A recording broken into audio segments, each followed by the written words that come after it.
Hello hello hello, आवाज आ रही है? आ रही है?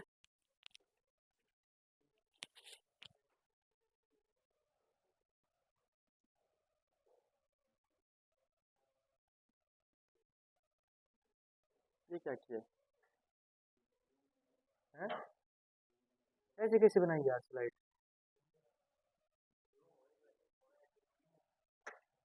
तो बहुत गलत बनाई है।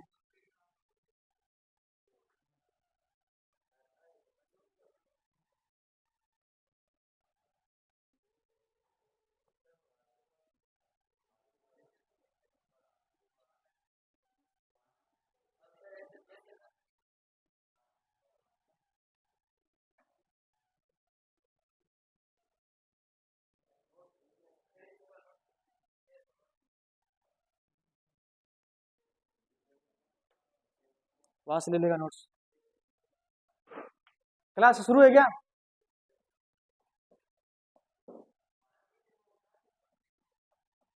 क्या? रुको तो एक बार रुको। शुरू है क्लास? टाइमिंग चल रही है?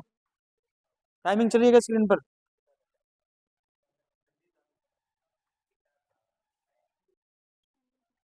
रुको रुको रुको रुको। अरे रुको। हाँ ठीक है।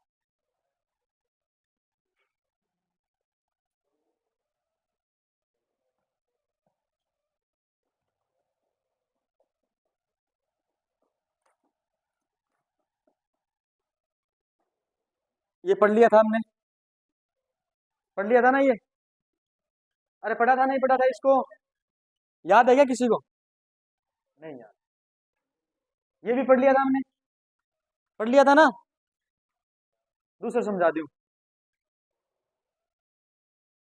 हम ये पढ़ रहे थे, आयरन का धातु क्रम।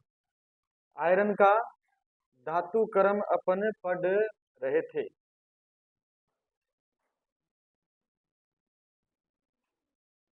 सबसे पहले याद रखना है इसके अयस्कों के सूत्र और नाम।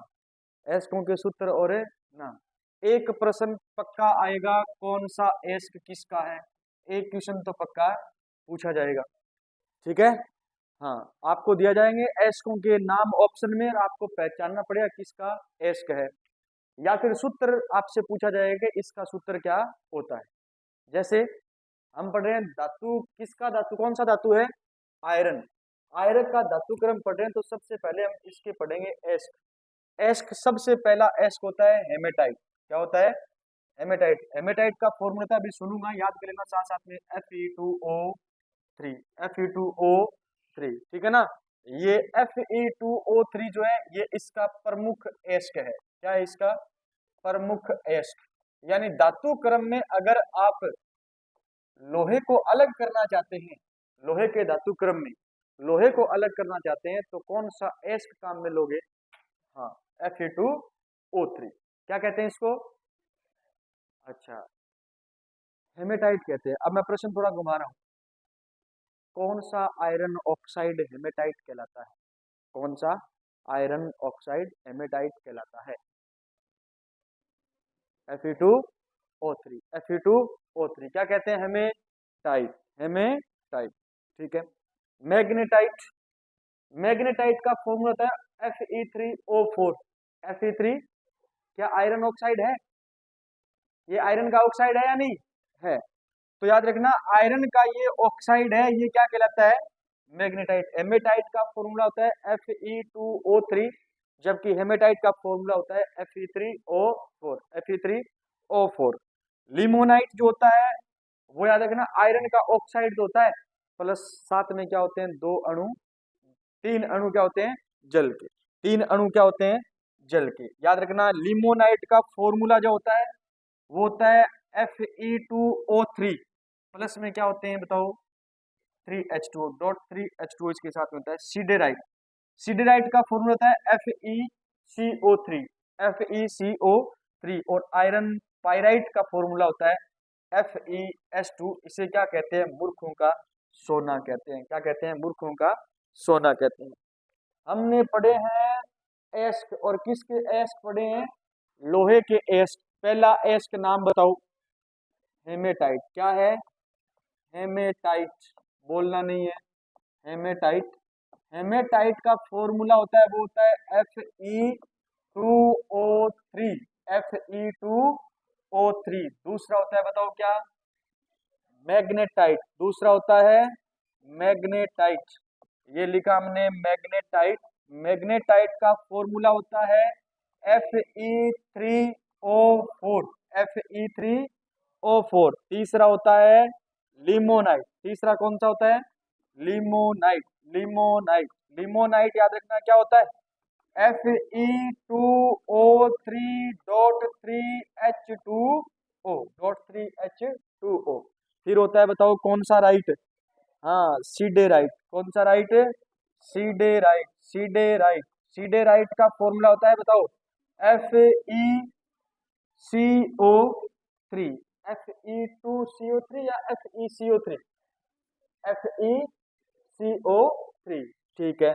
नंबर 5 बताओ क्या होता है? Iron pyrite, iron pyrite, iron pyrite. Iron pyrite जो होता है, इसे कहते हैं मूर्खों का सोना, मूर्खों का सोना। यही होता है formula FeS2, FeS2 iron pyrite, इसे कहा जाता है मूर्खों का सोना, मूर्खों का सोना, मूर्खों का सोना। अब देखो इसमें क्या क्या प्रश्न बन सकता है। पहले तो बात याद रखना, इनके सूत्र याद रखोगे। नाम देकर के क्या पूछा जा सकता है? सूत्र पूछा जा सकता है। आपसे पूछा जा सकता है प्रमुख एस कौन सा होता है? Iron oxide. कौन सा आयरन ऑक्साइड? Fe2O3, Fe2O3। ठीक है। फिर प्रश्न क्या पूछा जाएगा? प्रश्न ये पूछा जाएगा, निम्न में से आयरन का कौन सा ऑक्साइड एस्क नहीं है? निम्न में से कौन सा आयरन का ऑक्साइड एस्क नहीं है? बताओ, ये ऑक्साइड एस्क है, ये ऑक्साइड एस्क है, ये भी ऑक्साइड एस्क है, लेकिन ये नहीं है, ये कार्बोनेट एस्क है और ये सल्फाइड एस्क है। ये कार्बोनेट एस्क और ये सल्फाइड एस्क है। क्लियर है? इसके अंदर सल्फर पाया जाता है इसलिए सल्फाइड एस्क हो गया, इसके अंदर कार्बोनेट पाया जाता है इसलिए क्या हो गया? कार्बोनेट एस्क हो गया। क्लियर है? तो कितने कार्बोनेट एस्क होते हैं? 3 होते हैं। 3 ऑक्साइड एस्क होते हैं। 3 क्या होते हैं?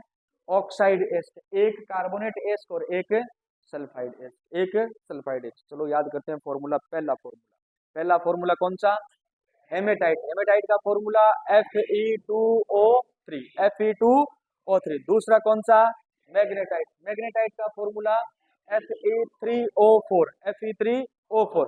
दूसरा कौन सा? तीसरा कौन सा? लिमोनाइट। तीसरा लिमोनाइट, लिमोनाइट Fe2O3.2H2O। चौथा कौन सा? सीडेराइट। चौथा कौन सा? सीडेराइट। सीडेराइट का फॉर्मूला होता है FeCO3, FeCO3। सीडेराइट कौन सा एस्क है? कार्बोनेट एस्क है। सीडेराइट कौन सा एस्क है? कार्बोनेट। सीडेराइट कौन सा एस्क है? कार्बोनेट। चौथा, पांचवा कौन सा है? Iron pyrite, iron pyrite. Iron pyrite को क्या कहते हैं? मूर्खों का सोना, मूर्खों का सोना, मूर्खों का सोना कहते हैं। इसके साथ इसका फॉर्मूला क्या होता है? FeS2, FeS2। सल्फाइड एस्क कौन सा होता है लोहे का? आयरन सल्फाइड या आयरन पाइराइट। आयरन पाइराइट को क्या नाम देते हैं? FeS2, यानी मूर्खों का सोना, मूर्खों का सोना। कर लो याद। धातु क्रम में और कोई प्रश्न आए या नहीं आए, एस्क का प्रश्न आना एक पक्का। फॉर्मूला पूछा जाएगा या फॉर्मूले का क्या पूछा जाएगा? नाम पूछा जाएगा। इससे पहले जो रामायण आपने पढ़ी है उसमें आपके प्रश्न बने या न बने नहीं कह सकते, लेकिन इनमें से प्रश्न बनेगा और 100% प्रश्न बनेगा। क्लियर है? समझ गए? जितने भी पेपर हुए हैं उठा करके देख लेना, हर बार एक एस्क पूछा जाता है। क्या पूछा जाता है? हर बार एक एस्क पूछा जाता है। ठीक है। बताओ फिर लोहे के कितने एस्क पड़े हैं? 5। कितने एस्क पड़े हैं? 5 एस्क पड़े हैं। कितने? 5। 3 क्या होते हैं? Oxide ask. एक क्या होता है? Carbonate ask. और एक क्या होता है? Sulphide ask. सल्फाइड एस्क का दूसरा नाम मूर्खों का सोना, मूर्खों का सोना, iron pyrite, iron pyrite. Iron pyrite को कहते हैं मूर्खों का सोना। फॉर्मूला होता है FeS2, FeS2। क्लियर है? नकली सोना।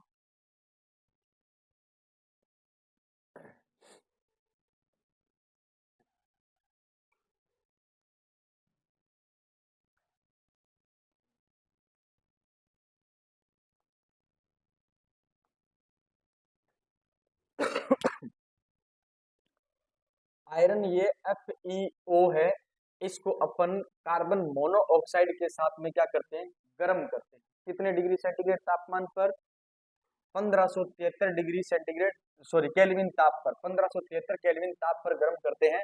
इसके बीच में कोई और पेज है क्या, है क्या, अच्छा रह गया ना।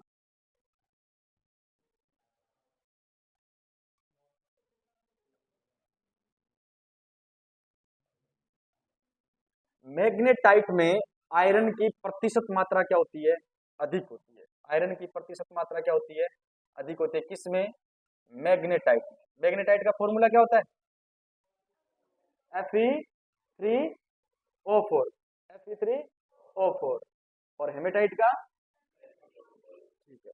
मैग्नेटाइट में आयरन की जो प्रतिशत मात्रा होती है वो क्या होती है, सर्वाधिक होती है, अधिक होती है। फिर याद रखना, सांद्रित लोह एस्क में क्या क्या करवाते हैं अपन, ऑक्सीकरण। देखो इधर, अब मैं जो चुन चुन कर बात लिख के लेके आया हूं। सबसे पहला काम आपने पढ़ा था, जब अपन क्या करवाएंगे, जब अपन क्या करवाएंगे, धातुक्रम करवाएंगे, तो सबसे पहला काम क्या होता है, चूर्णीकरण। सबसे पहला काम क्या होता है। फिर दूसरा काम क्या होता है, चूर्णित एस्क का क्या करवाते हो, सांद्रित, सांद्रण करवाते हो ना। हाँ, तो चूर्णीकरण तो सबको पता है क्या होगा, जो भी एस्क होगा उस एस्क को क्या करना, आपको पीसना है, उसमें से कोई प्रश्न नहीं बनेगा।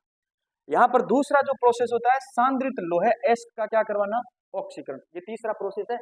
पहला प्रोसेस क्या होता है, चूर्णीकरण। दूसरा प्रोसेस क्या होता है, सांद्रण। तीसरा प्रोसेस क्या होता है, एस्क का क्या करवाना, ऑक्सीकरण।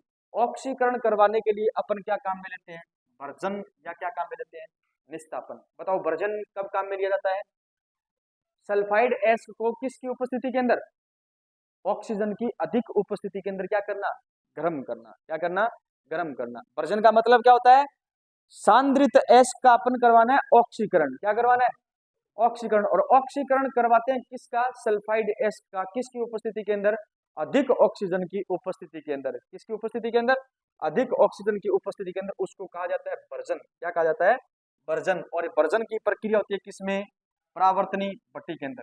अब आयरन ऑक्साइड का क्या करवाना है आपको, अपचयन। मतलब जो ऑक्सीकरण से आपको प्राप्त हुआ है, जो ऑक्सीकरण से आपको क्या हुआ है, आयरन ऑक्साइड प्राप्त हुआ है, ऑक्सीकृत एस्क प्राप्त हुआ है, उस ऑक्सीकृत एस्क का चौथा स्टेप क्या है, अपचयन। चौथा स्टेप क्या है, अपचयन। और अपचयन करवाते हैं किसके अंदर, वात्या भट्टी के अंदर। यानी एक बार करवाया ऑक्सीकरण और दूसरी बार करवाया क्या, अपचयन। अपचयन करवाते हैं कार्बन मोनोऑक्साइड की उपस्थिति के अंदर। किसके अंदर, कार्बन मोनोऑक्साइड की उपस्थिति के अंदर अपन क्या करवाते हैं, अपचयन करवाते हैं।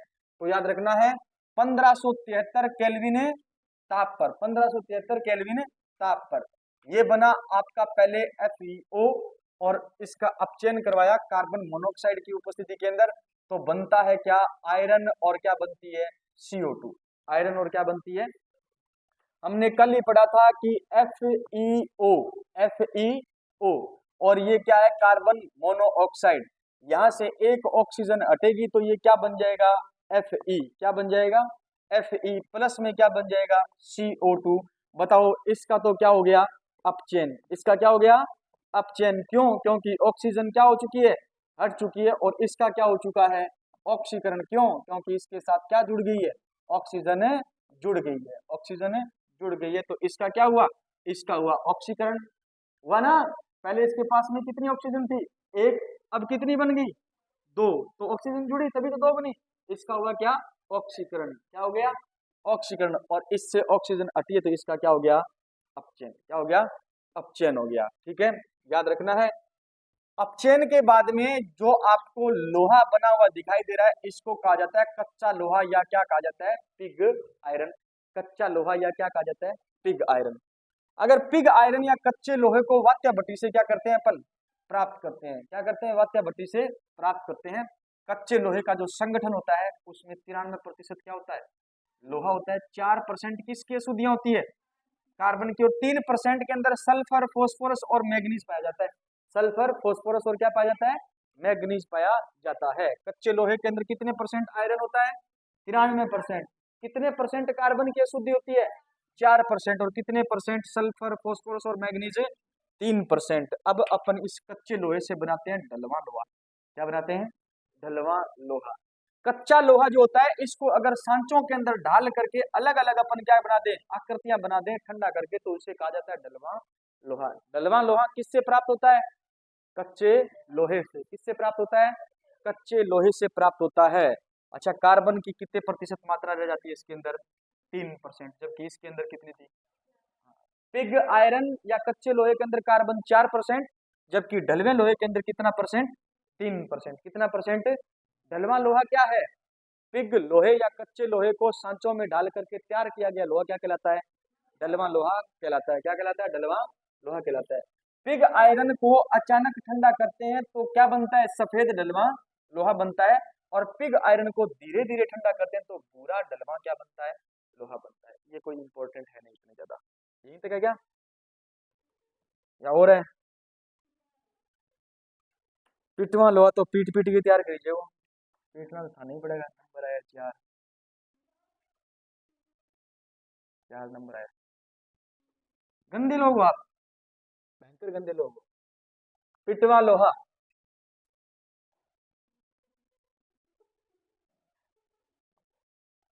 डलवा लोहे को पीट पीट कर क्या करते हैं? कार्बन की प्रतिशत मात्रा क्या कर देते हैं? कम करने पर कौन सा लोहा प्राप्त होता है?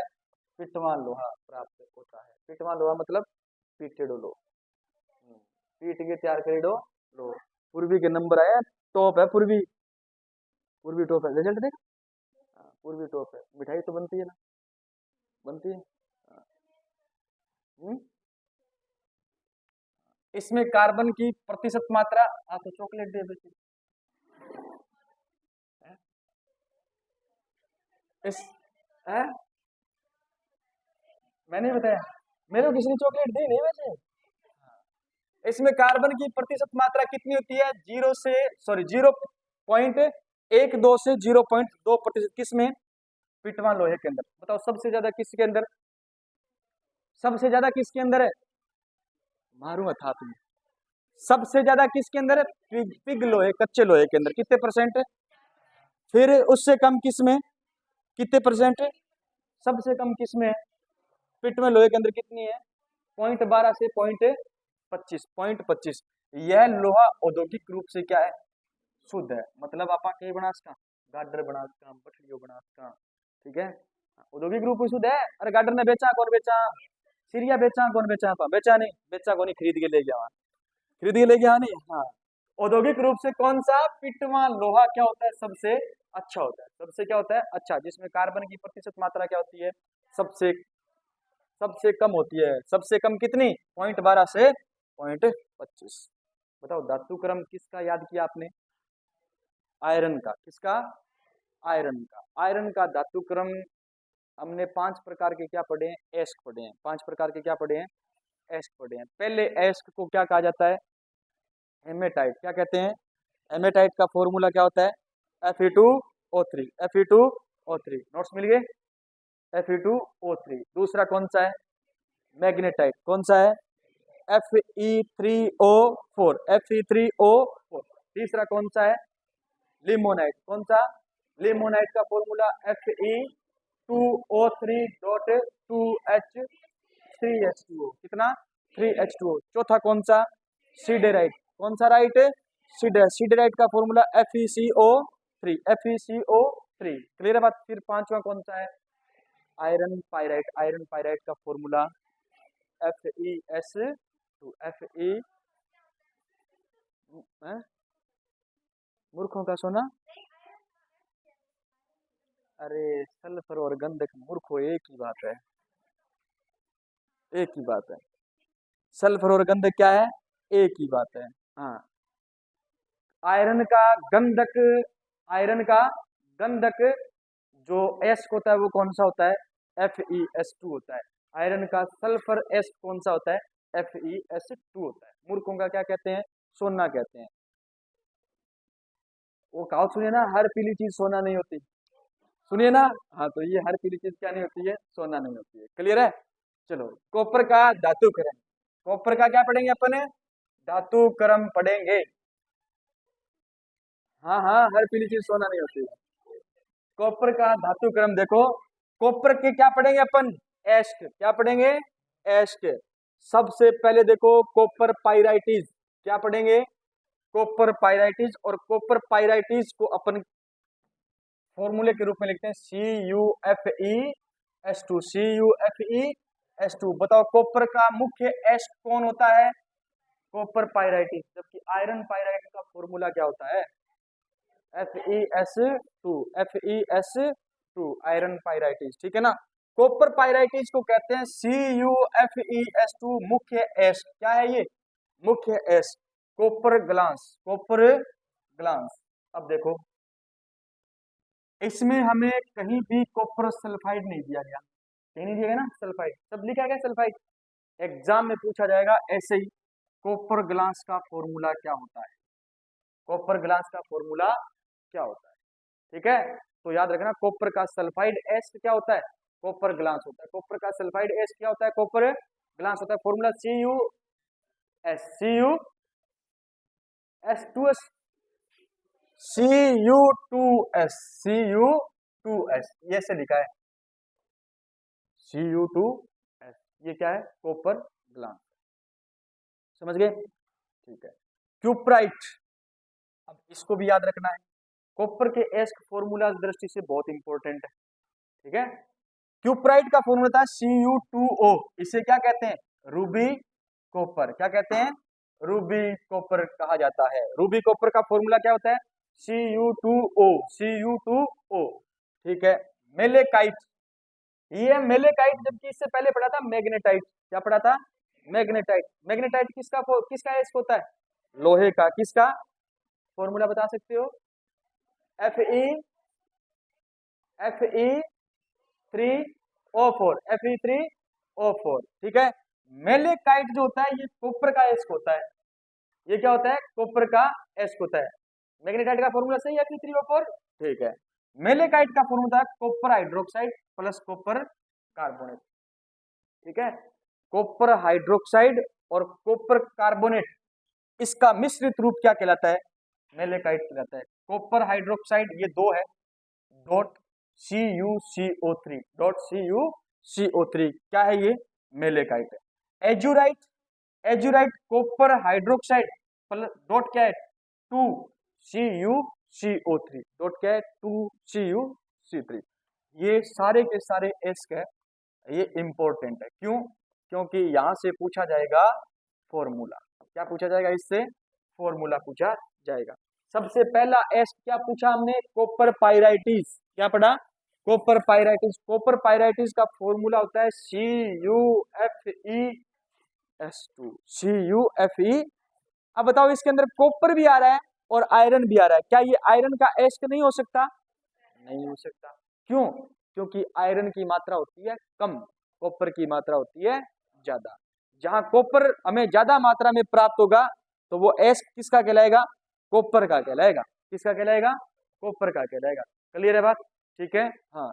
तो कॉपर पाइराइटिस किसका एस्क है? कॉपर का है, न कि लोहे का। फॉर्मूला CuFeS2, हाँ, कॉपर पाइराइटिस मुख्य एस्क है। कॉपर ग्लास, कॉपर ग्लास कहा जाता है कॉपर के सल्फाइड एस्क को। कॉपर के सल्फाइड एस्क को क्या कहा जाता है? Copper glass. कॉपर के सल्फाइड एस्क को क्या कहा जाता है? Copper glass. Cu2S, हाँ मी टू, ठीक है, Cu2S। क्यूप्राइट, क्यूप्राइट का फॉर्मूला है Cu2O, रूबी, हाँ रूबी जान नहीं, रूबी कॉपर, ठीक है। क्यूप्राइट मतलब Cu2O। अच्छा, कॉपर का ऑक्साइड एस्क इनमें से कौन सा है? बताओ, कॉपर का ऑक्साइड एस्क इनमें से कौन सा है? क्यूप्राइट। क्या है? क्यूप्राइट। तो बताओ कॉपर का सल्फाइड एस्क इनमें से कौन सा है? और कॉपर पाइराइट। कॉपर पाइराइट भी सल्फाइड एस्क है, और क्या है? कॉपर ग्लास भी क्या है? पाइराइट, आपका सल्फाइड है। मेलेकाइट जो है वो कौन सा एस्क है? हाइड्रोक्साइड और कार्बोनेट एस्क है। हाइड्रोक्साइड और कार्बोनेट एस्क है, ठीक है ना। मेलेकाइट का फॉर्मूला था CuOH whole twice, dot CuCO3, CuOH2 dot CuCO3 carbonate एस्क है किसका? कॉपर का। मेलेकाइट कार्बोनेट एस्क है किसका? कॉपर का। पांचवा है एजुराइट, पांचवा है एजुराइट। एजुराइट का फॉर्मूला होता है CuOH2 dot 2CuCO3 dot 2CuCO3। Clear है? चलो फिर एक बार आप बताओ मुझे आयरन के सारे एस्क रिवी। सबसे पहला पढ़ा था कौन सा? हेमेटाइट। दूसरा पढ़ा था मैग्नेटाइट। दूसरा क्या पढ़ा? हेमेटाइट का फॉर्मूला क्या होता है? Fe2O3 Fe2O3। मैग्नेटाइट का फॉर्मूला क्या होता है? Fe3O4 तीसरा होता है बताओ कौन सा? लिमोनाइट। कौन सा होता है? लिमोनाइट। लिमोनाइट का फॉर्मूला क्या होता है? Fe2O3 dot 3H2O dot 3H2O। चौथा पढ़ा था सीडेराइट। कौन सा? सीडेराइट। सीडेराइट का फॉर्मूला क्या होता है? FeCO3 फिर पढ़ा था पांचवा कौन सा? Iron pyrite. आयरन पायराइटिस या आयरन पायराइट पढ़ा था, मूर्खों का सोना। कौन सा एस्क है? सल्फाइड एस्क है। कौन सा एस्क है? Sulphide ask. Fe शाबाश। फिर हमने पढ़ा है कौन सा? कॉपर। कॉपर के एस्क। कॉपर के एस्क पहला एस्क कौन सा? Copper pyrite. Copper pyrite is CuFeS2। दूसरा पढ़ा आपने कौन सा? Copper glass. कॉपर ग्लास का फॉर्मूला Cu2S। पहला है कॉपर पायराइटिस, दूसरा है कॉपर ग्लास। दोनों के दोनों क्या कौन से एस्क है? सल्फाइड एस्क है। दोनों के दोनों कौन से एस्क है? Sulphide ask. तीसरा है कौन सा बताओ? क्यूप्राइट। क्यूप्राइट ऑक्साइड एस्क है। क्यूप्राइट कौन सा एस्क है? Oxide Cu2O। और फिर चौथा पढ़ा आपने मेलेकाइट। कौन सा है? मेलेकाइट। मेलेकाइट कार्बोनेट एस्क है। मेलेकाइट क्या है?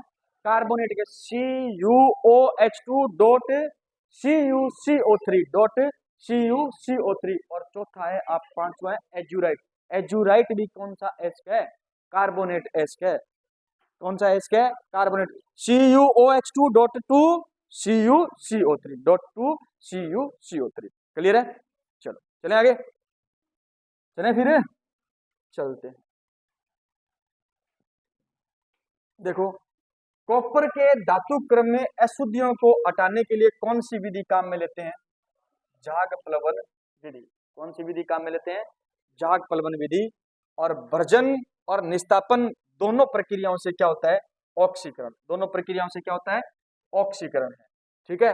कॉपर के सांद्रण में झाग प्लवन विधि प्रयुक्त होती है। कौन सी विधि प्रयुक्त होती है? झाग प्लवन विधि प्रयुक्त होती है। कॉपर के सांद्रित एस का क्या करना है? भी ऑक्सीकरण करना है। देखो पहले बनाया चूर्ण, जिस प्रक्रिया को हमने क्या किया? चूर्णीकरण। क्या कहा? चूर्णीकरण। चूर्णित एस का क्या किया आपने? सांद्रण। कौन सी विधि द्वारा? झाग प्लवन विधि द्वारा। सांद्रित एस का क्या करना है आपको? ऑक्सीकरण। अरे पहले विधियां पढ़ गए आए ना, उनको बार बार यहाँ पर क्या करना है? काम में लेना है। सांद्रित एस का आपको क्या करना है? ऑक्सीकरण। ऑक्सीकरण करने के लिए याद रखना है कौन सी विधि काम में लेते हैं? वर्जन। वर्जन किस में काम आती है? सल्फाइड एस्क में काम आती है। और सल्फाइड एस्क कौन सी भट्टी के अंदर? परावर्तनीय भट्टी के अंदर ऑक्सीजन के साथ में क्या करते हैं? अपन गर्म करते हैं, है ना। सल्फाइड एस्क होता है बताओ CuFeS2। क्या है ये? CuFeS2 बताओ। CuFe क्या है? Copper pyrites. कॉपर पायराइटिस को ऑक्सीजन की अधिक मात्रा में परावर्तनीय भट्टी में हमने क्या किया है? गर्म किया है। क्या किया है? गर्म किया। तो क्या बनेगा? धातु का ऑक्साइड। क्या बनेगा? धातु का ऑक्साइड, धातु का सल्फाइड, कॉपर ग्लास बनेगा, आयरन सल्फाइड बनेगा, सल्फर डाइऑक्साइड बनेगी, सल्फर डाइऑक्साइड गैस बनेगी। अभिक्रिया याद रहे या न रहे कोई मतलब नहीं है, हमें प्रक्रिया जरूर थोड़ी बहुत याद रखनी है। ऑक्सीकृत धातु का वापिस क्या करवाना है आपको? अपचयन करवाना है। पहला करवाया आपने ऑक्सीकरण, दोबारा क्या करवाएंगे? अपचयन। अपचयन करवाएंगे तो कॉपर के एस्क से याद रखना है FeO की अशुद्धि होती है, ये हट जाएगी। कैसे हटेगी? देखो अच्छा ये करवाते हैं अपन कौन सी भट्टी के अंदर? वात्या भट्टी के अंदर। कॉपर एस्क था, कॉपर एस्क में किसकी अशुद्धि थी? आयरन ऑक्साइड की। किसकी? आयरन ऑक्साइड की। इसमें गालक के रूप में आपने काम लिया किसको? SiO2। क्योंकि धातु का ऑक्साइड कैसा होता है? क्षारीय। क्षारीय होता है तो गालक के रूप में अम्लीय ऑक्साइड को अपन क्या लेते हैं, काम में लेते हैं। ठीक है, ये अम्लीय गालक, ये बना धातुमल, क्या बना ये, और साथ में बनता है कोपरमेट, साथ में बनता है कोपरमेट। ये इतनी चीज को अपन बोलते हैं कॉपर का एस्क, क्या बोलते हैं, और जिसके अंदर अशुद्धि किसके रूप में थी, कॉपर जो आयरन ऑक्साइड की थी, इसके अंदर हमने मिलाया गालक के रूप में SiO2, क्या मिलाया, SiO2, और इसको हमने गर्म कर दिया किसके अंदर, वात्या भट्टी के अंदर हमने इसको क्या कर दिया, गर्म कर दिया है।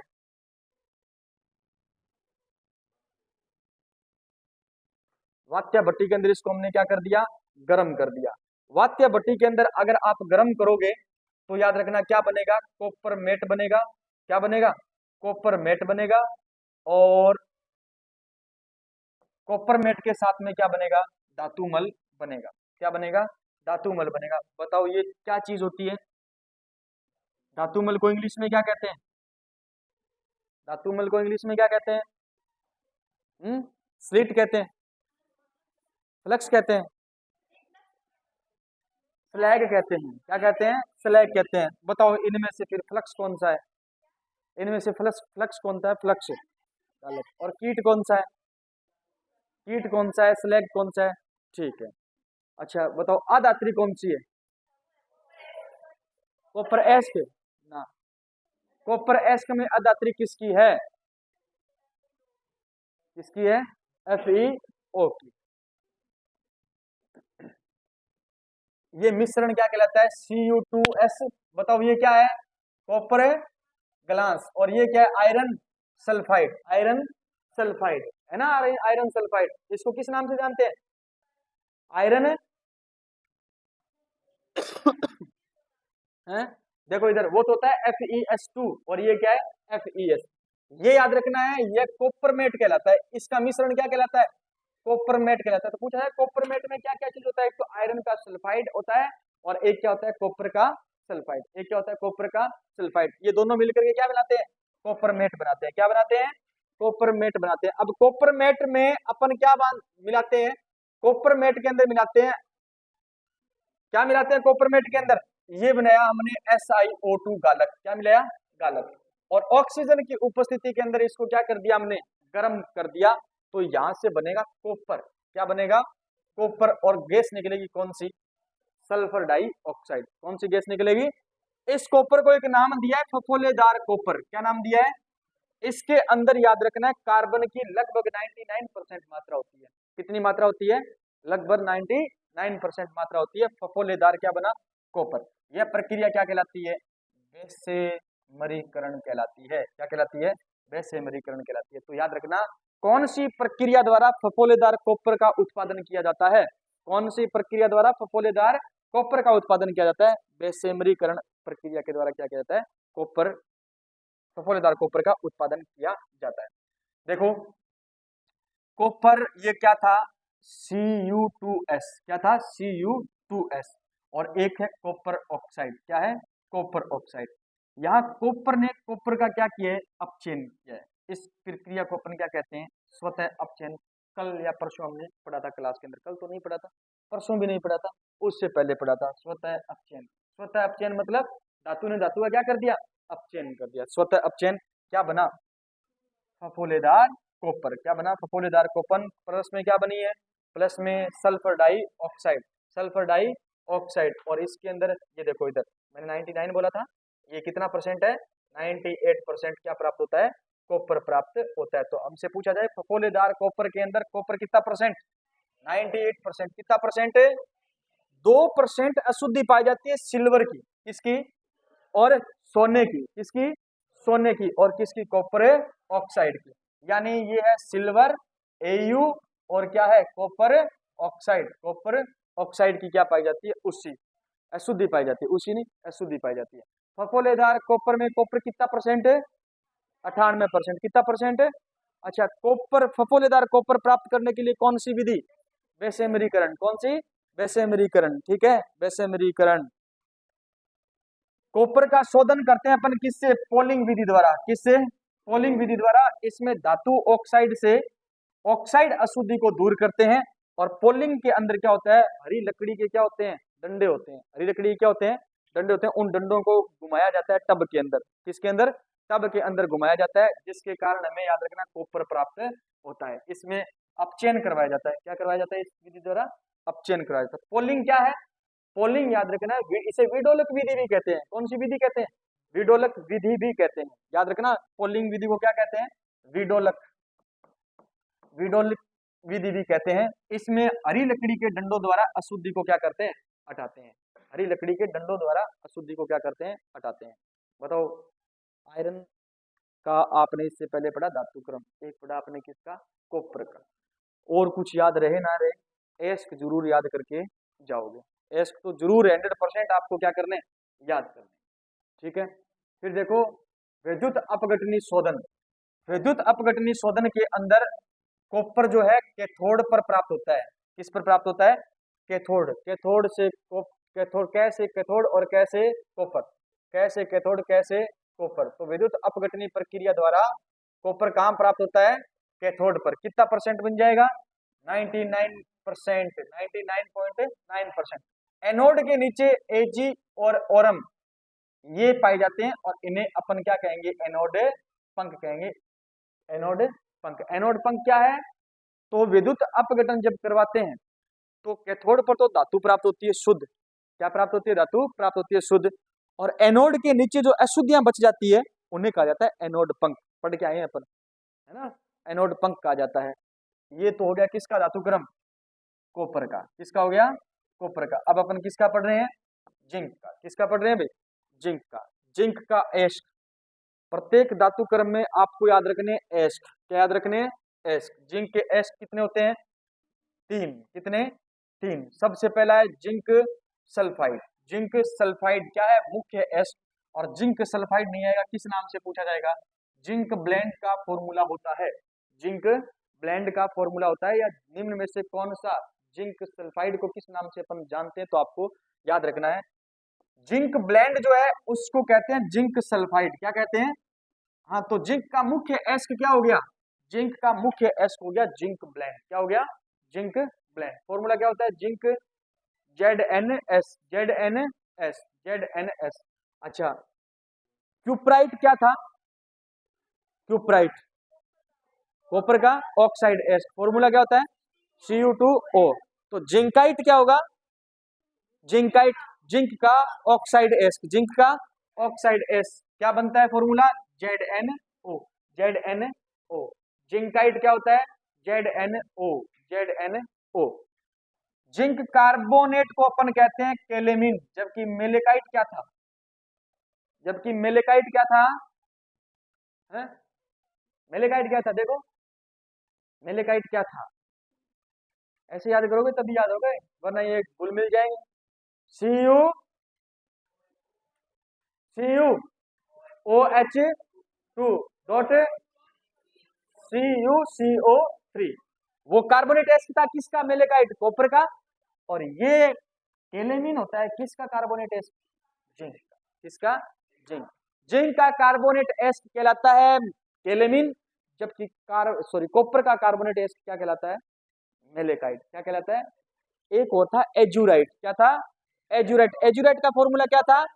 हाँ, उसमें कॉपर कार्बोनेट, कार्बोनेट कितने आ जाएंगे? 2। कार्बोनेट कितने आ जाएंगे? 2 आ जाएंगे। क्लियर है? ठीक है, तो बताओ जिंक सल्फाइड को किस नाम से जानते हैं?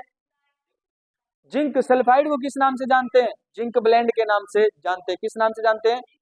हाँ, जिंक का मुख्य एस्क क्या होता है? Zinc blende. क्या होता है? Zinc blende. जिंक का मुख्य एस्क क्या होता है? Zinc blende. कॉपर का मुख्य एस्क क्या होता है? कॉपर का मुख्य एस्क क्या होता है? Copper pyrites. Copper pyrites, CuFeS2, CuFeS2। जबकि आयरन का मुख्य एस्क क्या होता है? हेमेटाइट। क्या होता है? फॉर्मूला क्या होता है? Fe2O3, Fe2O3। हेमेटाइट के बाद में पढ़ा था मैग्नेटाइट। मैग्नेटाइट का फॉर्मूला क्या होता है? Fe3O4। अच्छा, एक और होता है, बताओ क्या? लिमोनाइट। लिमोनाइट का फॉर्मूला क्या होता है? Fe3O,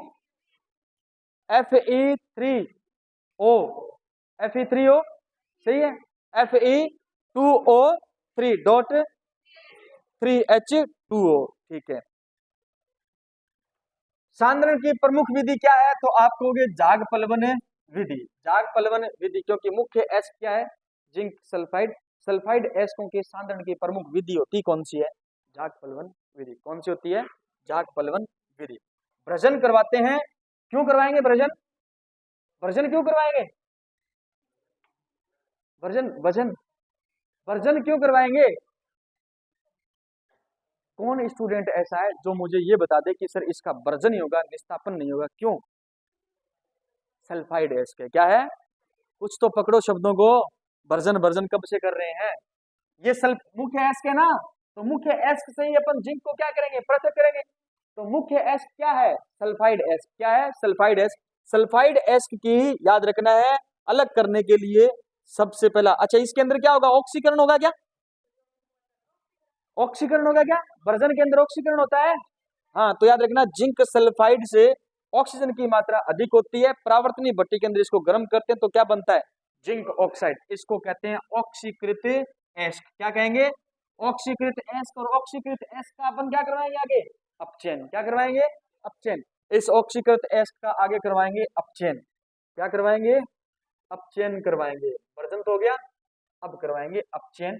अपचयन करवाएंगे तो याद रखना है ऑक्सीकरण अपचयन किस में होता है, वात्या भट्टी के अंदर होता है।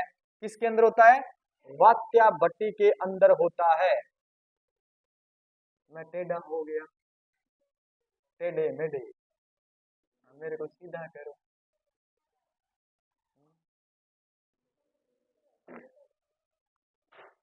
कुत्ते की पूंछ टेढ़ी होती है, उसको कितना ही सीधा कर दो सीधा नहीं होता। यू नो कुत्ते की पूंछ, डॉगी टेल। अब मुझे क्या पता, अब आप ही कह रहे हो। ऑक्सीकृत एस्क का अपचयन वात्या भट्टी में करवाते हैं।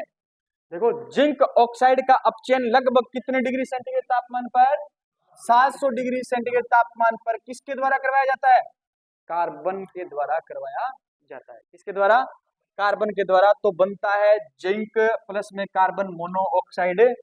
इसे कहा जाता है गलित जिंक। क्या कहा जाता है, गलित जिंक। गलित जिंक में जिंक की कितने परसेंट मात्रा होती है, 98%। कितने परसेंट, 98%। गलित जिंक किसके द्वारा प्राप्त किया जाता है, जिंक ऑक्साइड का क्या करवाना, अपचयन। किसके माध्यम से, कार्बन के माध्यम से। किसके माध्यम से, तो बनता है जिंक ऑक्साइड प्लस,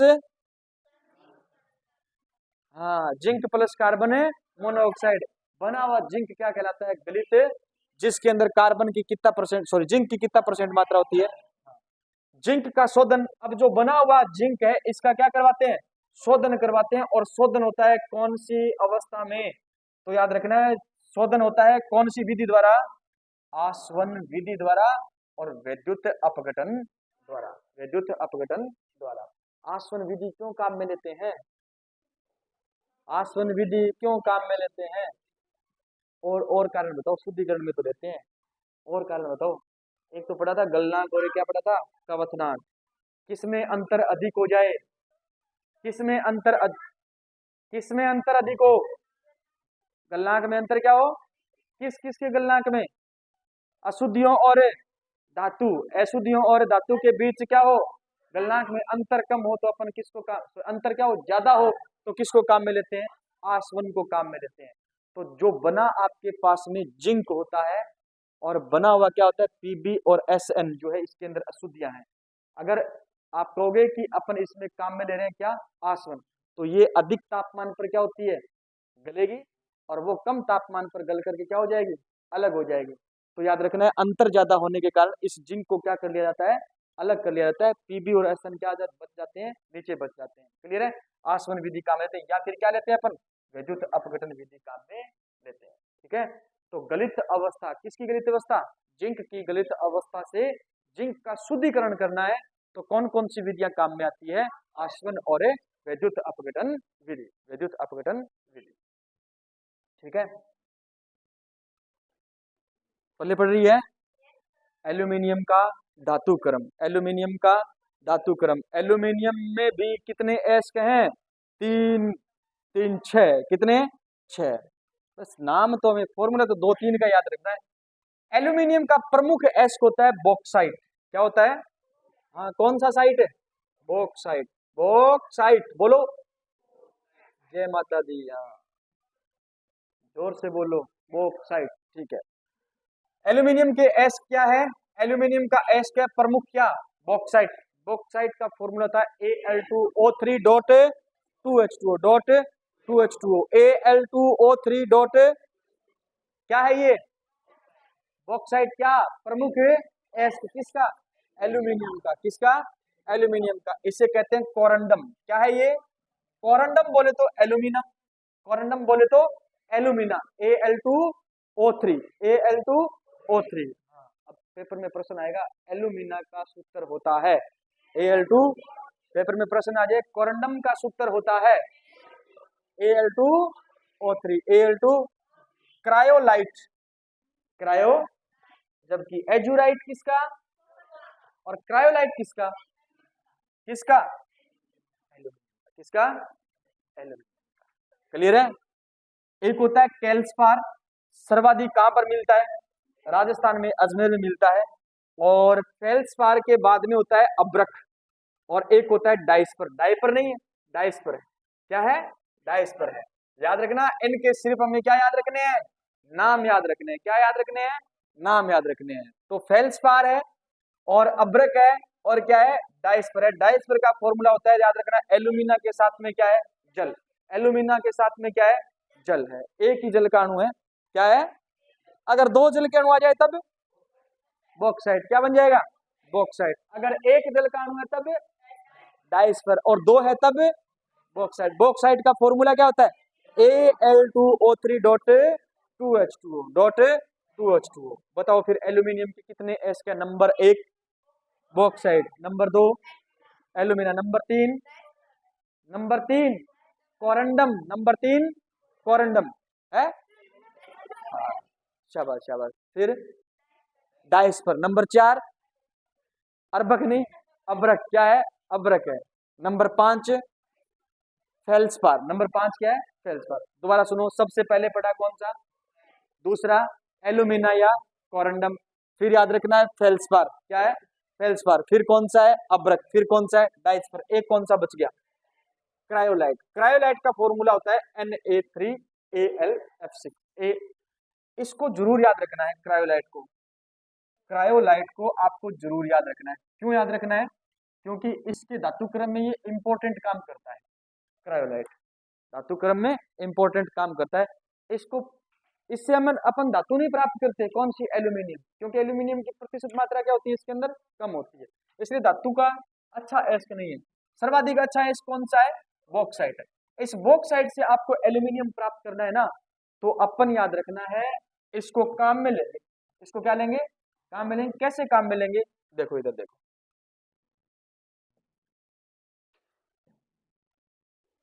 सांद्रण, सांद्रण करते हैं तो याद रखना है, बॉक्साइट एस्क में क्या मिलाते हैं, सॉरी, बॉक्साइट एस्क में फेरिक ऑक्साइड, आयरन ऑक्साइड तथा सिलिका और टाइटेनियम की क्या होती है, अशुद्धि होती है। और ये आप पढ़ के आए हो, सरपेक विधि। कौन सी विधि, किसकी अशुद्धि अधिक हो, तब टाइटेनियम, किसकी, सिलिका की, किसकी, हाँ। सर्प कहां पे चलता है, मिट्टी में, मिट्टी को क्या कहते हैं, सिलिका। सिलिका की अगर मात्रा ज्यादा हो तो कौन सी विधि काम में लेते हैं, सरपेक विधि काम में लेते हैं।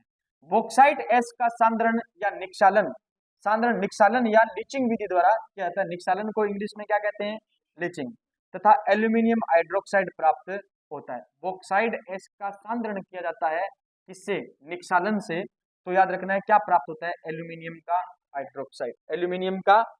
इसको हमने कर दिया सांद्रित, सांद्रित एस का क्या करवाना है, ऑक्सीकरण, कौन सी विधि द्वारा, निस्तापन। क्यों करवाएंगे निस्तापन, निस्तापन कम, निस्तापन द्वारा ही क्यों करवाएंगे, क्योंकि ये हाइड्रोक्साइड या ऑक्साइड एस्क है, हाइड्रोक्साइड या ऑक्साइड एस्क है, सल्फाइड एस्क नहीं है। सल्फाइड एस्क होता तो कौन सी विधि काम में लेते, वर्जन, कौन सी, वर्जन काम में लेते। तो याद रखना ये है हाइड्रोक्साइड एस्क, इसलिए याद रखना है हम प्रावर्तनी भट्टी में इसको क्या करते हैं, गर्म करते हैं, ऑक्सीजन की ज्यादा मात्रा में, ऑक्सीजन की कम मात्रा में, ऑक्सीजन की सीमित मात्रा के अंदर गर्म करते हैं और बनता है एल्यूमिना। क्या बनता है, एल्यूमिना। अब एल्यूमिना का अपचयन विद्युत अपघटनीय पदार्थ मिला करके होल हेराल्ट प्रक्रम द्वारा अपचयन किया जाता है, और वो विद्युत अपघटनीय पदार्थ होता है क्रायोलाइट। कौन होता है, क्रायोलाइट। क्लियर है बात। ये बना हुआ क्या था, सांद्रित एस्क। इसको हमने गर्म किया परावर्तनी भट्टी के अंदर, क्या करवाया इसका निस्तापन। सर वर्जन क्यों नहीं करवाया, क्योंकि वर्जन होगा ही नहीं। क्यों नहीं होगा, क्योंकि सल्फाइड एस्क नहीं है। क्या नहीं है ये, सल्फाइड एस्क नहीं। तो क्या है ये, एल्यूमिनियम का हाइड्रोक्साइड। एल्यूमिनियम के हाइड्रोक्साइड में सीमित मात्रा में ऑक्सीजन काम में लेते हैं, गर्म करते हैं परावर्तनी भट्टी के अंदर, तो बनता है एल्यूमिनियम हाइड्रोक्साइड से एल्यूमिना। क्या बनता है जी, एल्यूमिना बनता है। और एल्यूमिना का अपचयन करवाते हैं अपन कौन से प्रक्रम द्वारा, होल हेराल्ट प्रक्रम द्वारा। होल हेराल्ट प्रक्रम द्वारा क्या करवाते हैं, अपचयन करवाते हैं। क्या मिला करके, विद्युत अपघटनीय पदार्थ मिला करके। और विद्युत अपघटनीय पदार्थ कौन सा होता है, क्रायोलाइट। क्या होता है, क्रायोलाइट। देखो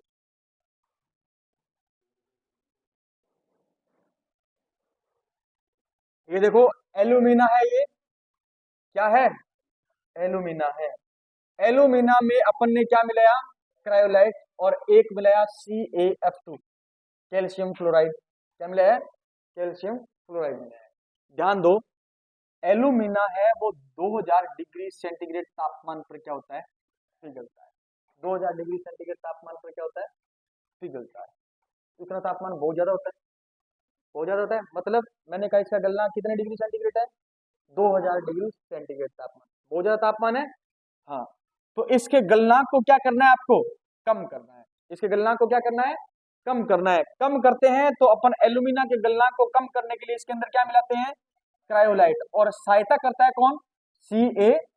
यानी ये गलनांक को कम करने में भी क्या है, सहायक है Ca। क्रायोलाइट क्यों मिलाया जाता है, गलनांक को क्या करता है, कम करता है। किसके गलनांक को, एल्यूमिना को। किसके गलनांक को, एल्यूमिना को। कितने डिग्री सेंटीग्रेड तापमान पर ले आता है, 900 डिग्री सेंटीग्रेड तापमान पर क्या कर देता है, इसको पिघला देता है। इसको क्या कर देता है, पिघला देता है। अब एल्यूमिना का करते हैं विद्युत अपघटन। क्या करते हैं, एल्यूमिना का विद्युत अपघटन करते हैं। तो याद रखना, कैथोड पर तो धातु जमा होती है, कैथोड पर क्या जमा होती है, धातु। और एनोड पर क्या जमा होती है, अशुद्धि। एनोड पर क्या जमा होती है, अशुद्धि।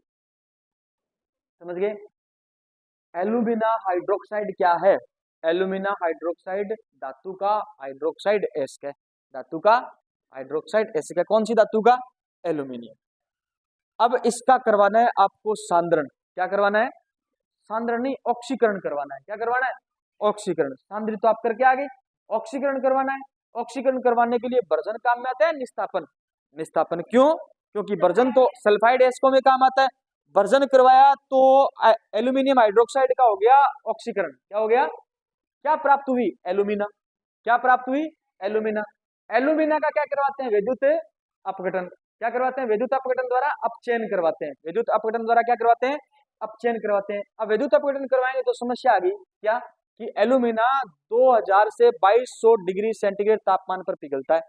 कितने डिग्री सेंटीग्रेड तापमान पर, 2000 से 2200 डिग्री सेंटीग्रेड तापमान पर पिघलता है। इतना तापमान बहुत ज्यादा होता है। तो अपन क्या करेंगे, इसमें क्रायोलाइट को क्या मिलाएंगे, विद्युत अपघट्य के रूप में मिलाएंगे। क्रायोलाइट को विद्युत अपघट्य के रूप में मिलाएंगे और साथ में मिलाएंगे कैल्शियम फ्लोराइड। Calcium fluoride. तो ये क्या करेगा, ये विद्युत अपघट्य इस तापमान को 2000 से घटा करके कितना कर देगा, 900 डिग्री सेंटीग्रेड तापमान पर कर देगा।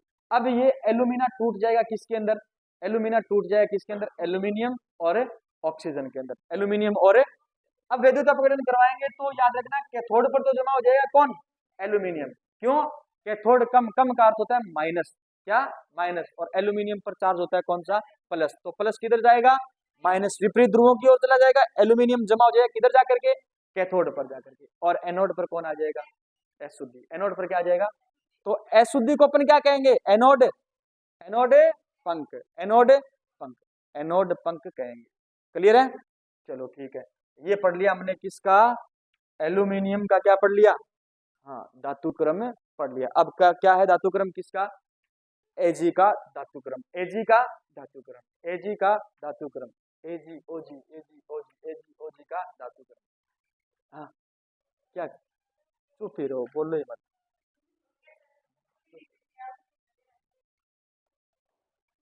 एजी का, हाँ एजी के प्रमुख एस्क है आर्जेंटाइट। क्या है, आर्जेंटाइट। सिल्वर सल्फाइड Ag2S, Ag2S ये होता है प्रमुख एस। क्या होता है ये, प्रमुख एस्क। फिर होता है सिल्वर क्लोराइड। हॉर्न सिल्वर का सूत्र लिखो। हॉर्न सिल्वर का सूत्र लिखो, क्या होता है? AgCl। एजी, हाँ, इसे कहा जाता है सेरार्जीराइट भी कहा जाता है। क्या कहा जाता है? सेरार्जीराइट भी कहा जाता है। किसको कहा जाता है cerargyrite? Horn silver. Formula AgCl। AgCl। AgS2 को, Ag2S को क्या कहते हैं? आर्जेंटाइट। क्या कहते हैं? आर्जेंटाइट। सांद्रण की प्रमुख विधि क्या है? झाग पलवन विधि। सांद्रित एस का ऑक्सीकरण किसके द्वारा? प्रमुख एस्क है कौन सा? Sulphide ask. सल्फाइड एस्क में कौन सी विधि काम में लेके आते हैं? ब्रजन विधि काम में लेके आते हैं। सांद्रित एस्क का क्या करवाना है आपको? ऑक्सीकरण। क्या? ब्रजन विधि। और ऑक्सीकृत एस्क का अपचयन करवाने पर Ag प्राप्त होता है। Ag प्राप्त होता है। Ag, सुनो जी, क्या प्राप्त हुआ? Ag प्राप्त हुआ। Ag प्राप्त हुआ। ये स्वतः अपचयन प्रक्रिया द्वारा Ag प्राप्त होता है। Ag प्लस में O2। Ag2O का अपन करवाते हैं क्या? अपचयन। क्या करवाते हैं? अपचयन। ऑक्सीजन हट रहा है ना, अपचयन होगा तो क्या बनेगा? Ag बनेगा। और क्या बनेगा? O2। यह कौन सी प्रक्रिया है? स्वतः अपचयन। कौन सी प्रक्रिया है? स्वतः अपचयन प्रक्रिया है। बताओ, 4 प्रकार के धातु है हमारे पास। कितने प्रकार के? सबसे पहला कौन सा? कॉपर। कौन सा? कॉपर। आयरन मान लो, iron, copper, aluminium, Ag। Zinc भी है? जिंक भी है। चलो ठीक है, 5 पढ़ लिए। फिर कितने पढ़ लिए? 5 पढ़ लिए। पहला कौन सा? पहला आयरन, दूसरा, तीसरा, चौथा एल्यूमिनियम, पांचवा Ag। पांचवा, 5 धातु पढ़ा दिए मैंने। कितने? पांचों धातुओं के एस्क सूत्र, फॉर्मूला, नाम सब पता होना चाहिए। कल आते ही पूछूंगा, कल आते ही पूछूंगा। क्लियर है बात? अगला पेपर पूरा का पूरा धातु क्रम प्लस कोलाइडी विलियन, पूरा का पूरा प्लस को किसमें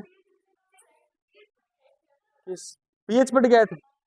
कोलाइडी विलियन के प्रश्न किस किस के गलत हुए? कितने प्रश्न थे कोलाइडी विलियन के? 30%। कितने थे? 30। 30 में से कितने गलत हुए?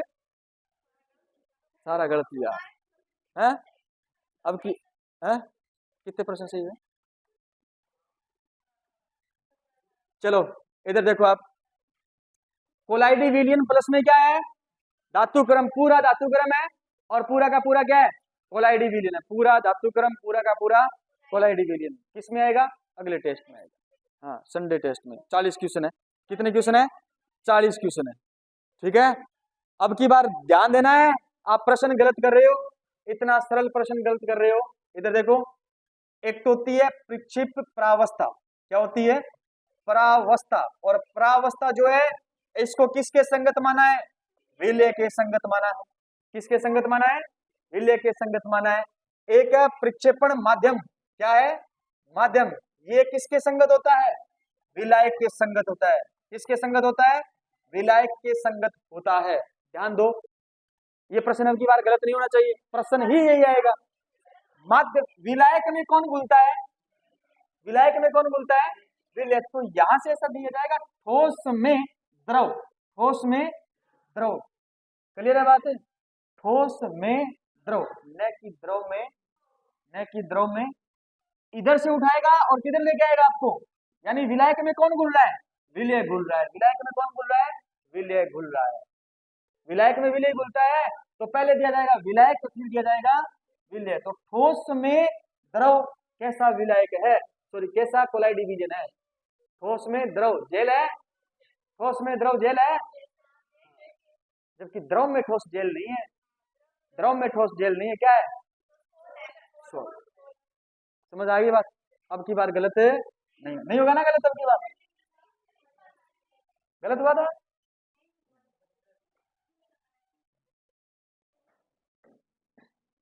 चलो जी, चलते हैं जी।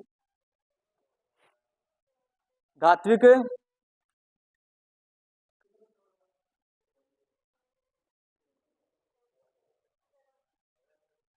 गुरुजी यार,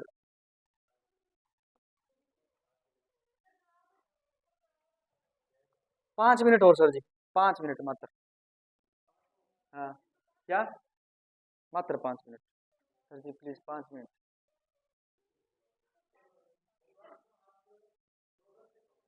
दो 10 पर छोड़ दूंगा, ओके।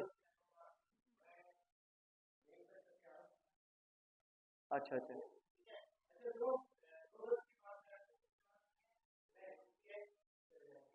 अब अपने पास ये फिर, अब अपने पास ये नहीं, चुप चुप, बैठो बैठो, चैप्टर पूरा करेंगे, चैप्टर पूरा करेंगे ना, चैप्टर पूरा करेंगे।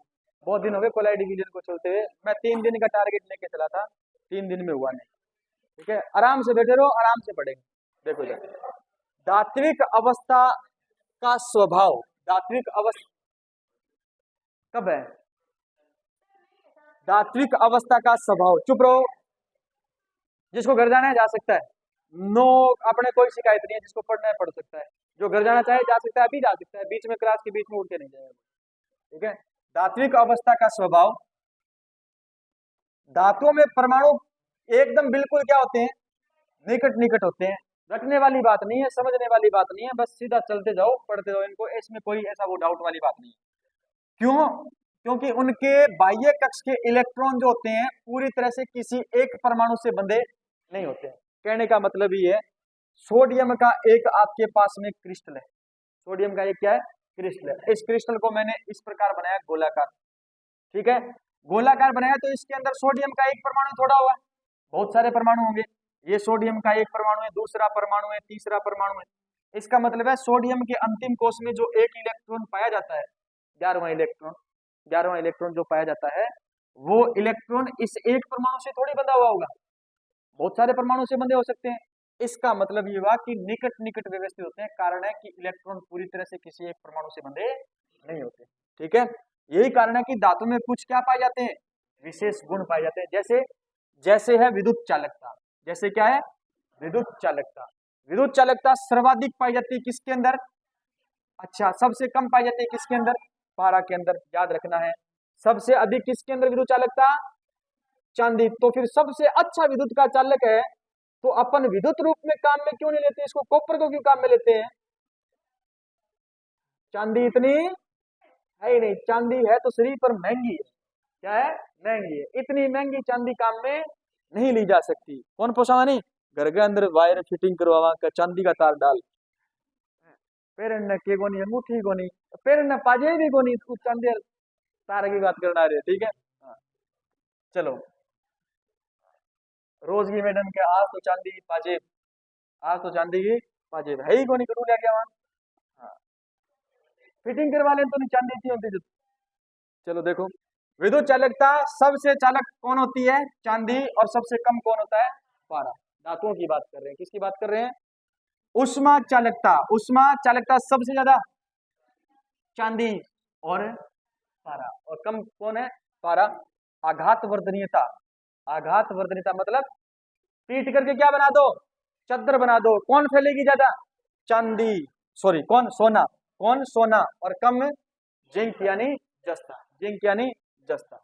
तन्यता ज्यादा किसकी होती है, खींच करके पतला क्या बना दो, तार बना दो, सबसे ज्यादा क्या, सोना, सबसे ज्यादा सोना, और सबसे कम कौन है, पारा। पारा क्यों, पारा क्यों, द्रव अवस्था में पाया जाता है। ठीक है, धात्विक चमक सबसे ज्यादा किसकी होती है, चांदी की, और सबसे कम किसकी होती है, शीशा बोले तो लेड, शीशा बोले तो लेड, कांच नहीं रे राम करो। ये सभी गुण धात्विक बंधन के कारण होते हैं, सभी गुण किसके कारण होते हैं, धात्विक बंधन के कारण होते हैं। एकमात्र धातु जो कमरे के ताप पर किस अवस्था में पाई जाती है, द्रव अवस्था में पाई जाती है, कौन सी, अच्छा कमरे से थोड़ा उच्च तापमान पर कौन सी धातु, कमरे से थोड़ा उच्च तापमान पर कौन सी धातु द्रव अवस्था में पाई जाती है, मारूंगा थाप जी, ब्रोमीन, सीजियम पाई जाती है, ब्रोमीन धातु है, हाँ सीजियम ब्रोमीन धातु है, नहीं है ना धातु, क्या है ब्रोमीन, उपधातु है, ब्रोमीन है, अरे आयोडीन ब्रोमीन है, कल फिर बाहर आई आंटी, क्या है, एलोजन, ए धातु है ना, एकमात्र है धातु जो द्रव अवस्था में पाया जाता है, ब्रोमीन, क्या, ब्रोमीन पाया जाता है। ठीक है,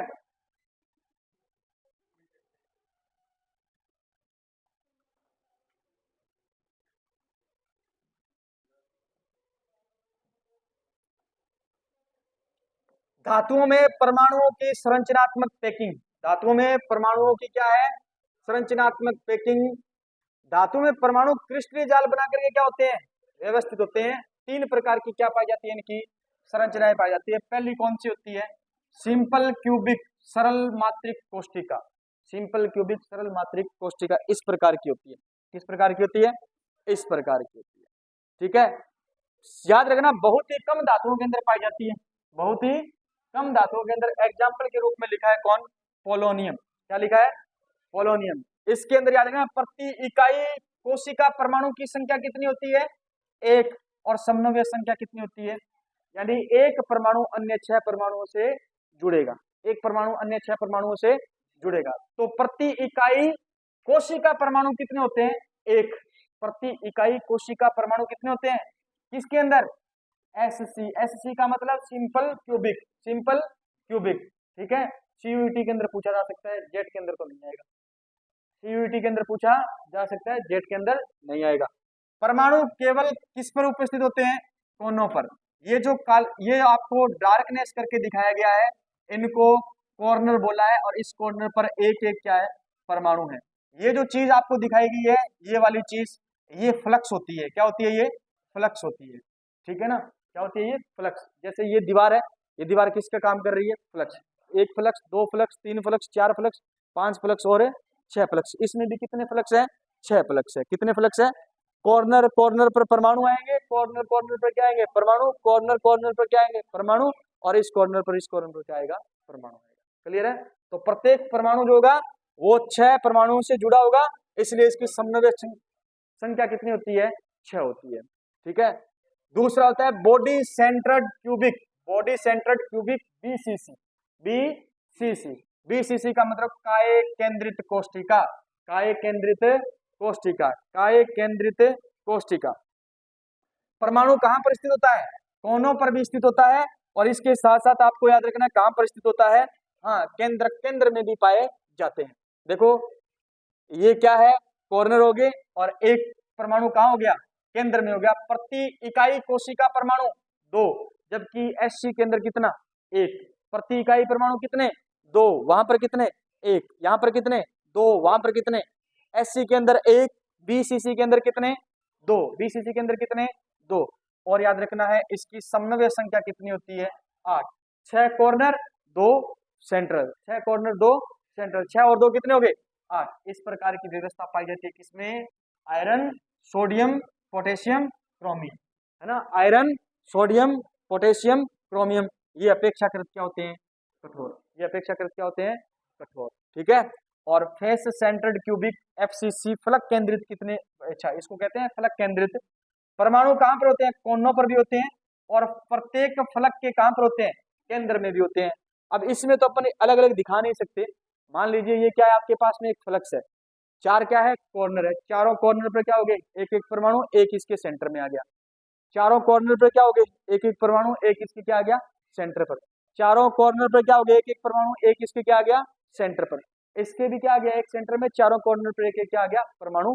ऊपर वाले में भी क्या आ गया, चारों कॉर्नर पर एक एक परमाणु, और एक क्या आ गया, सेंटर में आ गया। इस प्रकार याद रखना है समन्वय संख्या कितनी होगी इसकी, 12, और प्रति इकाई कोशिका परमाणु कितने हो गए, 4। प्रति इकाई कोशिका परमाणु की संख्या 4, और समन्वय संख्या कितनी होगी, 12। तो इस प्रकार की व्यवस्था पाई जाती है किसमें, कॉपर, सिल्वर, सोना, एल्यूमिनियम।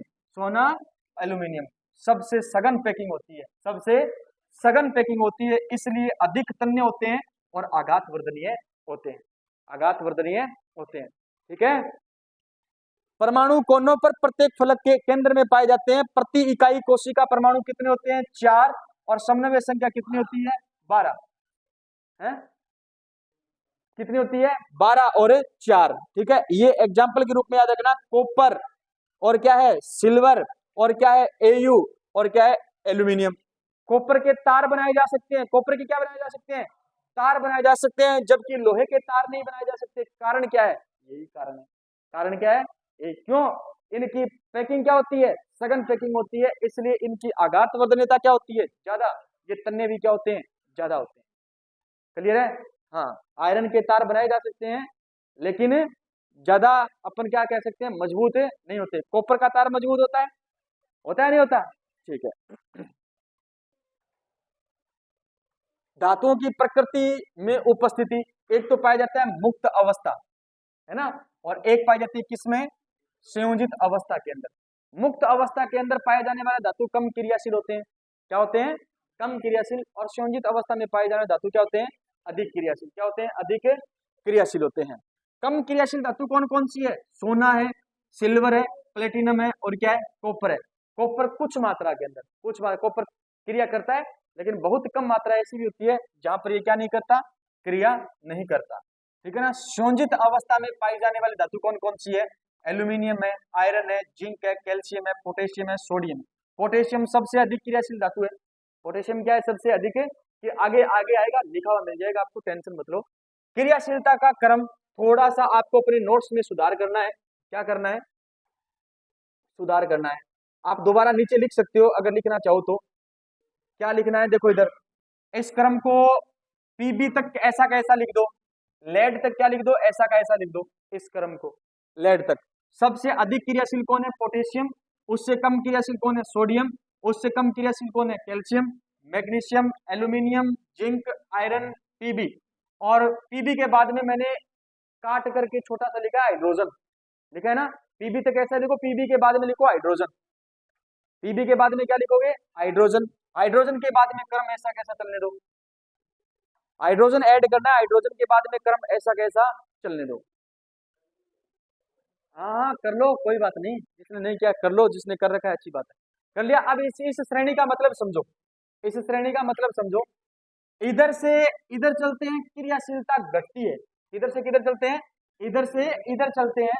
या इसको आप ऊपर से इस प्रकार व्यवस्थित करोगे ना, इसको इस प्रकार व्यवस्थित करोगे, तो ऊपर से नीचे आते हैं, क्रियाशीलता घटती है। ऊपर से नीचे आते हैं, क्रियाशीलता घटती है। क्लियर है बात, घटती है, इसका मतलब सबसे अधिक क्रियाशील कौन हुआ, सबसे कम क्रियाशील कौन हुआ, और हम सबसे कम क्रियाशील कौन हुआ, और हम सोना।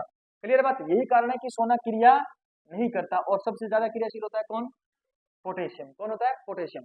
अब याद रखना, ये धातु है ना, ये धातु अगर इसका कोई यौगिक है, जैसे जैसे के की अभिक्रिया करवानी है NaCl के साथ में, के की अभिक्रिया, पोटेशियम की अभिक्रिया करवानी है किसके साथ में, NaCl के साथ में। और एक अभिक्रिया दे दी मैंने Na, ये अभिक्रिया करवानी है किसके साथ में, KCl के साथ में। और आपसे पूछा जाए निम्न में से कौन सी अभिक्रिया होगी और कौन सी अभिक्रिया नहीं होगी, निम्न में से कौन सी अभिक्रिया हो सकती है और कौन सी अभिक्रिया नहीं होगी। तो देखो इधर देखो, सबसे अधिक क्रियाशील कौन है, ये पोटेशियम की तुलना में ये क्या है, कम क्रियाशील है। इसका मतलब ये कम क्रिया करेगी, ये ज्यादा क्रिया करेगी। ये किसको विस्थापित कर देगी, सोडियम को, किसको विस्थापित कर देगी। और अब क्या बन जाएगा उत्पाद, KCl प्लस में क्या बन जाएगा, सोडियम, प्लस में क्या बन जाएगा, सोडियम। क्लियर है बात। देखो नीचे वाली अभिक्रिया हो सकती है, होगी नहीं, क्यों, ये कम क्रियाशील है, ये क्या है, कम क्रियाशील, इसलिए पोटेशियम को विस्थापित नहीं कर पाएगा, पोटेशियम को विस्थापित नहीं कर पाएगा। ये हमें कौन जानकारी देती है, ये क्रियाशीलता श्रेणी है ना, रिएक्टिविटी श्रेणी जानकारी देती है। तो ऊपर वाली जो धातु होती है, वो नीचे वाली धातु को अपने यौगिक में क्या कर देती है, विस्थापित कर देती है। जैसे एक एग्जाम्पल और लो, एग्जाम्पल है आपके पास में Cu कॉपर, प्लस में आपने अभिक्रिया कराई ZnSO4, ZnSO4, और मैंने उत्पाद के रूप में लिखा है कि CuSO4 प्लस में क्या बना, जिंक। बताओ ये अभिक्रिया सही है क्या, हो सकती है क्या ये अभिक्रिया, देखो ये अभिक्रिया हो सकती है क्या, हो सकती है, नहीं हो सकती। क्यों नहीं हो सकती, क्योंकि याद रखना जिंक तो कहाँ है, ये रहा, और कॉपर कहाँ है, कॉपर ये रहा। क्या कॉपर जिंक को विस्थापित कर पाएगा, नहीं कर पाएगा, जिंक कॉपर को विस्थापित कर देगा। तो अभिक्रिया कौन सी हो सकती है, ये हो सकती है जिंक प्लस में क्या हो सकता है, CuSO4, और क्या बनाएगा, ZnSO4 प्लस में क्या बनाएगा, कॉपर बनाएगा, प्लस में क्या बनाएगा, कॉपर बनाएगा। क्लियर है बात, समझ आया, चलो ठीक है। ये जानकारी मिलती है किससे, क्रियाशीलता श्रेणी से या रिएक्टिविटी श्रेणी से मिलती है। ये एग्जाम में आपके एज इट इज प्रश्न आए हुए हैं, इंपॉर्टेंट, ठीक है, यहां से प्रश्न बनने की फिर संभावना रहेगी। पोटेशियम, सोडियम और कैल्शियम ठंडे जल से तीव्र अभिक्रिया कर लेती है। है ना। अब एग्जाम में प्रश्न आ जाए, निम्न में से कौन सी ऐसी धातु है जो ठंडे जल के साथ में क्रिया करेगी, जो ठंडे जल के साथ में क्रिया करेगी। मैग्नीशियम, हमने एस ब्लॉक के अंदर पढ़ा था, मैग्नीशियम कौन से जल के साथ में क्रिया करती है, गर्म जल के साथ में क्रिया करती है, कौन से, गर्म जल के साथ में क्रिया करती है। आयरन और जिंक, आयरन और जिंक कौन से, भाप से क्या करती है, क्रिया करते हैं, किससे क्रिया करते हैं, भाप से क्रिया करते हैं। जबकि याद रखना है कॉपर, सिल्वर और ओरम जल से अभिक्रिया नहीं करती, जल से अभिक्रिया नहीं करते। तो वायुमंडल में उपस्थित ऑक्सीजन के साथ में क्या करती है, क्रिया करती है, ऑक्साइड की क्या बना लेती है, परत बना लेती है। ठीक है, ये हमने पढ़ा है। अरे चांदी वायु में काली को नहीं हो जाएगी, सोना भी तो कालो हो जाए नहीं। हाइड्रोजन से ऊपर की धातुएं, हाइड्रोजन से ऊपर की धातुएं अम्ल से क्रिया करके हाइड्रोजन गैस निकालती है। हाइड्रोजन से ऊपर की धातुएं अम्ल से क्रिया करेगी और हाइड्रोजन गैस क्या करेगी, मुक्त करेगी। ठीक है, हाइड्रोजन गैस क्या करेगी, मुक्त करेगी। जैसे Na सोडियम प्लस HCl की क्रिया करवाओगे तो सोडियम को देखो हाइड्रोजन से ऊपर आता है, सोडियम हाइड्रोजन से ऊपर आता है तो बनेगा क्या, NaCl, क्या बनेगा, और प्लस में कौन सी गैस बाहर निकलेगी, H2, प्लस में कौन सी गैस बाहर निकलेगी, H2 गैस बाहर निकलेगी। हाइड्रोजन से नीचे की धातुएं अम्ल से हाइड्रोजन गैस मुक्त नहीं करती, नहीं करती। ठीक है, फिर है विस्थापन, कोई धातु अपने नीचे वाली धातु से, अपने नीचे वाली धातु को उसके यौगिक से क्या कर दे, हटा दे, पृथक कर दे, उसको अपन क्या कहते हैं, विस्थापन। जैसे जिंक ने किसका विस्थापन कर दिया, कॉपर का, किसने किसका विस्थापन कर दिया, कॉपर का विस्थापन कर दिया। बताओ समझ आया नहीं आया। ये था कौन सा चैप्टर, धातु क्रम, कौन सा चैप्टर, धातु क्रम। ठीक है, थोड़ा ही है, ज्यादा दोहरा नहीं। हाँ